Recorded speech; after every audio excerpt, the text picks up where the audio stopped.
हम उस कुएं के बिल्कुल करीब में आपको ले आया हूं और चंद सेकंड के बाद हम उस जगह खड़े होंगे। ये वही जगह है गड़प्पू। ये देखिए ये नदी जिसमें आज पत्थर हैं और बराबर में ये रहा वो कुआं। आइए।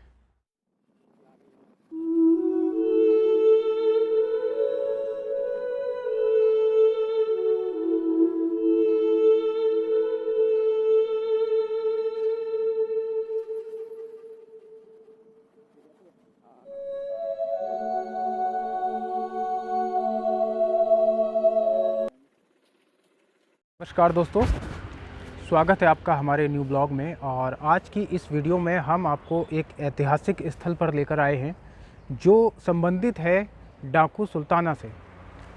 दोस्तों, डाकू सुल्ताना जो एक महान क्रांतिकारी और देशभक्त थे, लेकिन बदकिस्मती से उन्हें एक क्रांतिकारी का दर्जा ना मिलकर सिर्फ उन्हें एक डाकू का दर्जा दिया गया।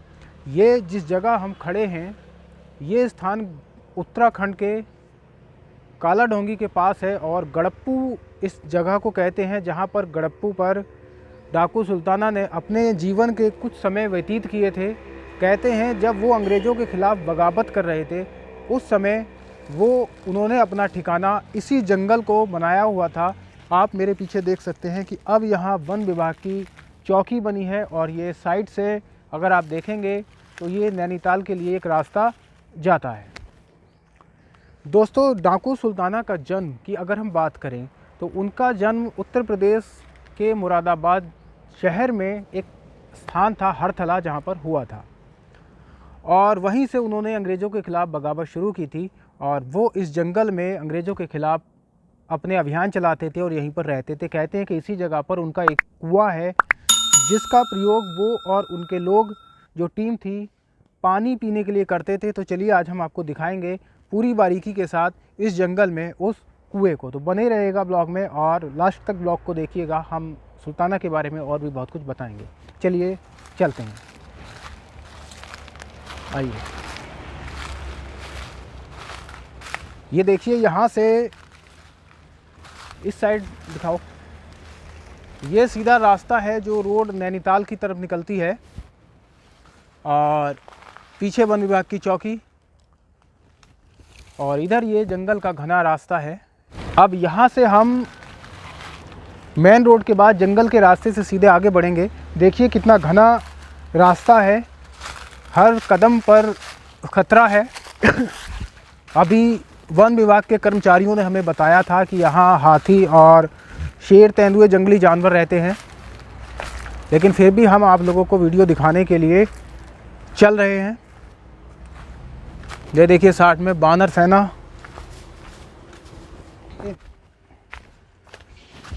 धीरे धीरे हम इस रास्ते की ओर बढ़ते हैं। उस वक्त दोस्तों ये रास्ता, ये रोड नहीं रही होगी। अब ये देखिए यहाँ हर तरह के बड़े ऊंचे ऊंचे और पुराने पेड़ हैं और इधर देखिए इस साइड में पेड़ के अंदर कई पेड़ हैं। ये वाला पेड़ दिखाओ, कितना भयंकर, इसके अंदर कई तरह के पेड़ हैं एक ही पेड़ में। और आगे आइए, अब हम और आगे बढ़ते हैं।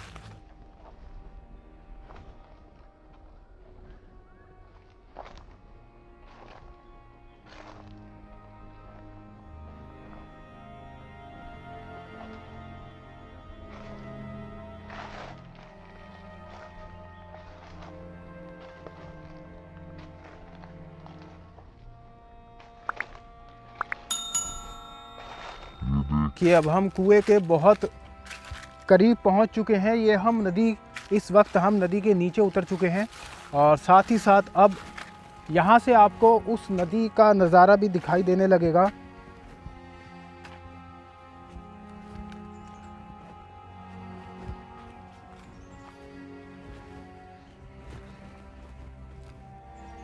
गर्मी तेज़ है। तो देखिए दोस्तों, बिल्कुल अब हम उस कुएं के बिल्कुल करीब में आपको ले आया हूं और चंद सेकंड के बाद हम उस जगह खड़े होंगे।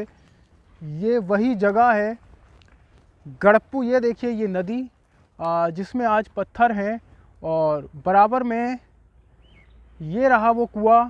आइए अब मैं अपने कैमरामैन को कहूँगा कि हमें कुएं की तरफ लेकर चलें। यहाँ से पहले हम नीचे उतरते हैं नदी में।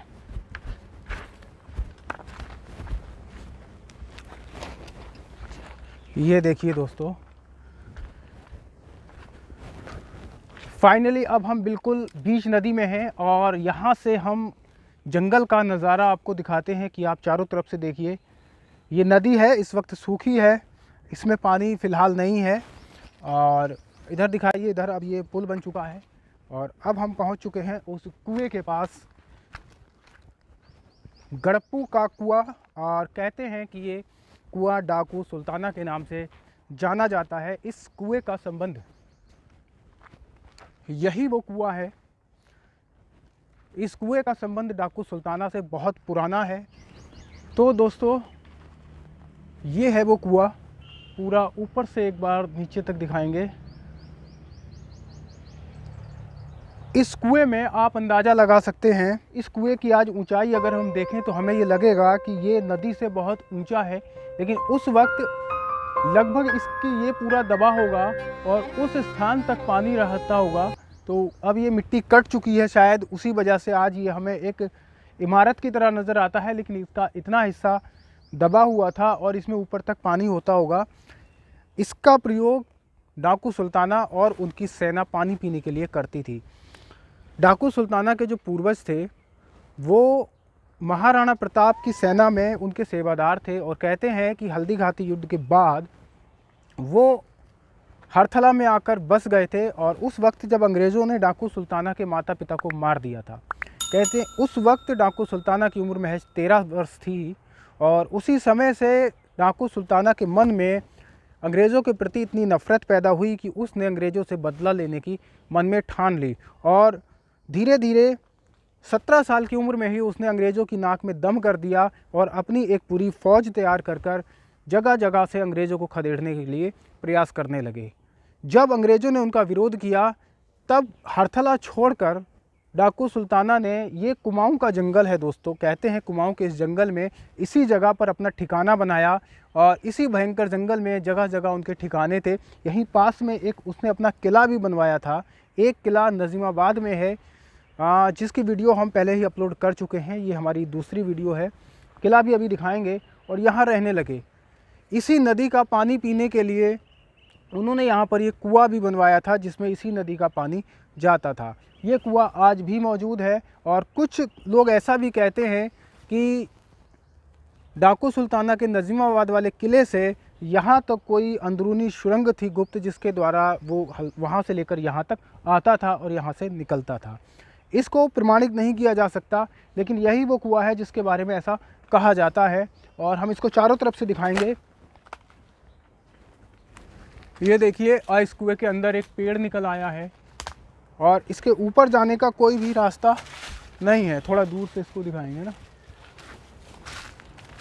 कुएं के ऊपर भी अजीब से पेड़ हैं और इस वक्त ये कुएं की कंडीशन आप देख सकते हैं। इस पर कुछ लिखा भी है।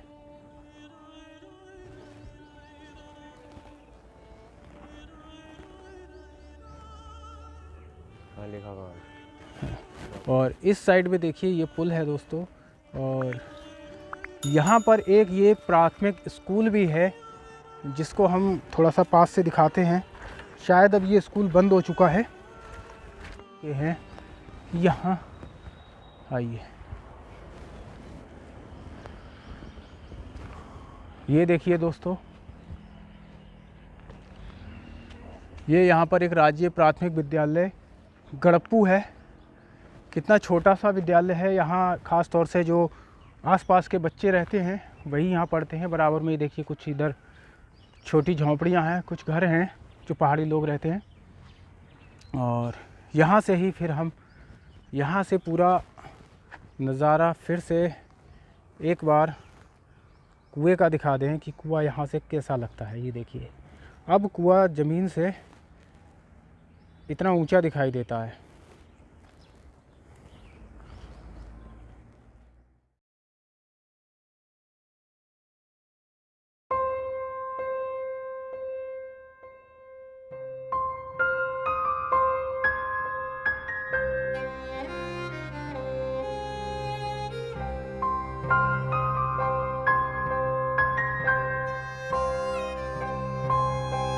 है।